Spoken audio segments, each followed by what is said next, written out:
قرآن مجید کی قسم کہ تم پیغمبر ہو۔ اصل بات یہ ہے کہ ان لوگوں نے تعجب کیا کہ انہی میں سے ایک خبردار کرنے والا ان کے پاس آیا تو کافر کہنے لگے کہ یہ بات تو بڑی عجیب ہے، بھلا جب ہم مر گئے اور مٹی ہو گئے تو پھر زندہ ہوں گے؟ یہ زندہ ہونا عقل سے بعید ہے۔ ان کے جسموں کو زمین جتنا کھا کھا کر کم کرتی جاتی ہے ہم کو معلوم ہے، اور ہمارے پاس تحریری یادداشت بھی ہے۔ بلکہ عجیب بات یہ ہے کہ جب ان کے پاس دین حق آ پہنچا تو انہوں نے اس کو جھوٹ سمجھا، سو یہ ایک الجھی ہوئی بات میں پڑے ہیں۔ کیا انہوں نے اپنے اوپر آسمان کی طرف نگاہ نہیں کی کہ ہم نے اس کو کیسے بنایا اور سجایا اور اس میں کوئی شگاف تک نہیں؟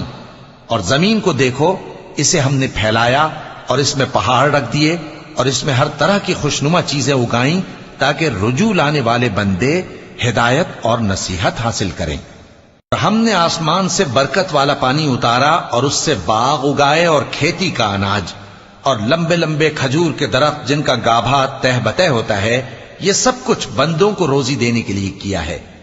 اور اس پانی سے ہم نے مردہ زمین کو زندہ کیا، بس اسی طرح قیامت کے روز نکل پڑنا ہے۔ ان سے پہلے نوح کی قوم اور کنویں والے اور سمود والے لوگ جھٹلا چکے ہیں، اور عاد اور فرعون اور لوط کے بھائی اور بن کے رہنے والے اور تبا کی قوم، غرض ہر ایک نے پیغمبروں کو جھٹلایا تو ہماری دھمکی بھی پوری ہو کر رہی۔ تو کیا ہم پہلی بار پیدا کر کے تھک گئے؟ نہیں، بلکہ یہ اثر نو پیدا کرنے کے بارے میں شک میں پڑے ہوئے ہیں۔ اور ہم ہی نے انسان کو پیدا کیا ہے، اور جو خیالات اس کے دل میں گزرتے ہیں ہم ان کو جانتے ہیں، اور ہم تو رگ جان سے بھی زیادہ اس کے قریب ہیں۔ جب وہ کوئی کام کرتا ہے تو دو لکھنے والے جو دائیں بائیں بیٹھے ہیں لکھ لیتے ہیں۔ کوئی بات اس کی زبان پر نہیں آتی مگر ایک نگہبان اس کے پاس لکھ لینے کو تیار رہتا ہے۔ اور موت کی بے ہوشی حقیقت کھولنے کو طاری ہو گئی۔ اے انسان، یہی وہ حالت ہے جس سے تو بھاگتا تھا، اور سور پھونکا جائے گا، یہی عذاب کی دھمکی کا دن ہے۔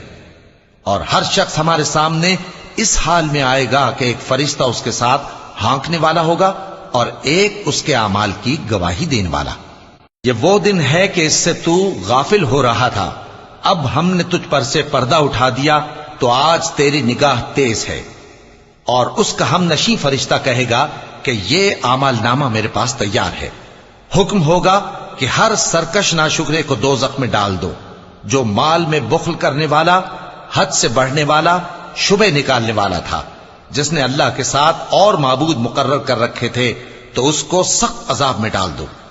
اس کا ساتھی شیطان کہے گا کہ اے ہمارے پروردگار، میں نے اس کو گمراہ نہیں کیا تھا بلکہ یہ آپ ہی رستے سے دور بھٹکا ہوا تھا۔ اللہ کہے گا کہ میرے حضور میں رد و قد نہ کرو، میں تمہارے پاس پہلے ہی عذاب کی وعید بھیج چکا تھا۔ میرے ہاں بات بدلہ نہیں کرتی، اور میں بندوں پر ظلم کرنے والا نہیں۔ اس دن ہم دوزخ سے پوچھیں گے کہ کیا تو بھر گئی؟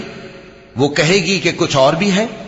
اور بہشت پرہیزگاروں کے قریب کر دی جائے گی کہ ان سے مطلق دور نہ ہوگی۔ یہی وہ چیز ہے جس کا تم سے وعدہ کیا جاتا تھا، یعنی ہر رجوع لانے والے، حفاظت کرنے والے سے، جو رحمان سے بن دیکھے ڈرتا رہا اور رجوع کرنے والا دل لے کر آیا، اس میں سلامتی کے ساتھ داخل ہو جاؤ۔ یہ ہمیشہ رہنے کا دن ہے، وہاں جو چاہیں گے ان کے لیے حاضر ہوگا۔ اور ہمارے ہاں اور بھی بہت کچھ ہے، اور ہم نے ان سے پہلے کئی امتیں ہلاک کر ڈالیں، وہ لوگ ان سے قوت میں کہیں بڑھ کر تھے۔ پھر وہ شہروں میں گشت کرنے لگے، کیا کہیں بھاگنے کی جگہ ہے؟ جو شخص دل آگاہ رکھتا ہے یا دل سے متوجہ ہو کر سنتا ہے، اس کے لیے اس میں نصیحت ہے۔